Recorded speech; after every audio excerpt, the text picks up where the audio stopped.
Assalamu alaikum, barkanmu da saduwa da ku a karo na bakwai na wannan darasin na Python 101 a Hausa, wanda tashar kimiyya a Hausa take kawo muku. So za mu tashi daga index na string. A bidiyon mu na baya na yi bayanin wannan. So index su za mu gani, wato position ko wurin da kowane harafi yake a cikin string. Yana fara daga 0, wato harafin farko, sai harafi na biyu yana 1, haka har zuwa na ƙarshe. Hatta space, hilin da ake tsakanin haraffa, shi kanshi ana irgawa da shi. In fili biyu ka bada, fili biyu ne yanzu na fili ɗin tsakanin su. Haka kuma ana irga nambobin ta baya. Muga wannan 0 base index, wannan kuma 0, wannan index ɗin kuma yana farawa daga baya ne, shi an ba daga 0 ba, daga -1, wato harafin na ƙarshe sai na mai bi mashi -2.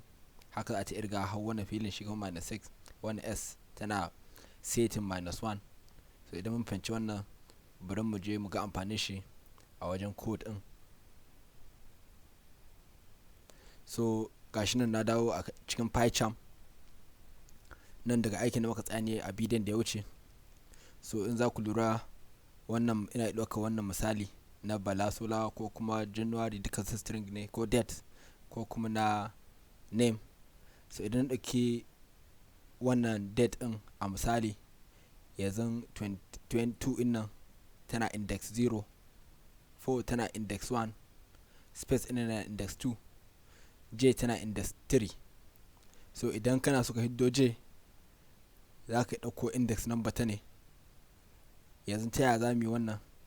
Bari in rage wannan print ɗin, sai in dawo nan. Shi amfanin index kenan idan kana so ka fiddo wani abu ba duka shi string ɗin ba. Domin a bidiyon baya mun ga yadda muka printing name, arfa da hito, mai printing last name, Balasola zai hito, mai printing date zai fito dukan shi.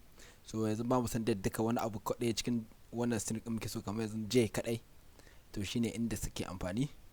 Zan zo nan sai rubuta variable inda shi string ɗin yake ciki, wato kon date ne. Ina sa date ba a waje ba, a cikin wannan zan goge wannan print, abin da ke cikin print ɗin, sai in sa sunan variable ɗin da date ke ciki, wato kan wannan date ɗin abin da ke so in printing tana cikin date. To cikin date ɗin zan sa mata bracket, akwai square bracket, bracket wannan su ne ake kira square bracket, kun gan shi nan. So a cikin shi ne sai in sa number da ita j take wanda ke so in printing, tana number ta 3, wato in zan mu ƙara irgawa, 2 tana kan 0, 4 tana kan 1, wannan filin yana kan 2, j tana kan 3. So ina ce date da square bracket 3, j zai hito ma'ana. Sai mu gwada printing mu gani. So kun ga j ya min printing. Idan na ce ya min printing, haka wannan ce ta 3, 4, 5, 6, 7, 8, 9, sai wannan filin 10, sai ita wannan ta 11. To idan mai da wannan 11, 2 za ta hito, biyun harko. Sai mu ƙara gwadawa, in ƙara printing, sai mu ganin me za mu samu. Idan mun samu 2, lissafi mai daidai, kun gan shi 2 ta hito a cikin date. So amfani wannan index ɗin kenan da muke bayani a baya, ku fahimce shi sosai, zai mu yi amfani da shi nan gaba a darasan mu na gaba. So wannan idan ka ɗauki number kenan. So akwai abin da ake kira kuma range a ciki, wato ka ɗauko daga ta farko zuwa ta ƙarshe da kake so. Kamar yanzu alal misali, in muka koma muka sa 3, mun san j ce ta farko ta fara, so mun ita ce farko. So muna so mu fiddo January kawai, so mun san ita wannan ta 3 ce, wannan ta 4, wannan ta 5, wannan ta 6, wannan ta 7, wannan ta 8, wannan ta 9. To za mu ɗauki range daga ta 3 zuwa ta 9. Amma akwai wata doka da shi Python yake da shi, ta cewa idan limit ɗin ƙarshe, upper limit, wato ba na harkon ba, nan ba da ke so ka sa ta ƙarshe, wato shine upper limit. Akwai lower limit daga inda ka fara, kamar yanzu 3 ita ce j, nan ne lower limit ɗinmu, har zuwa upper limit ɗinmu mai irga yanzu ta 9 ce. so ita upper limit da inda ka same ta za ka ga mata +1 za ka kara mata 1. yanzu mai kuma musa tara sai musa 10 so da wannan dokar ta python.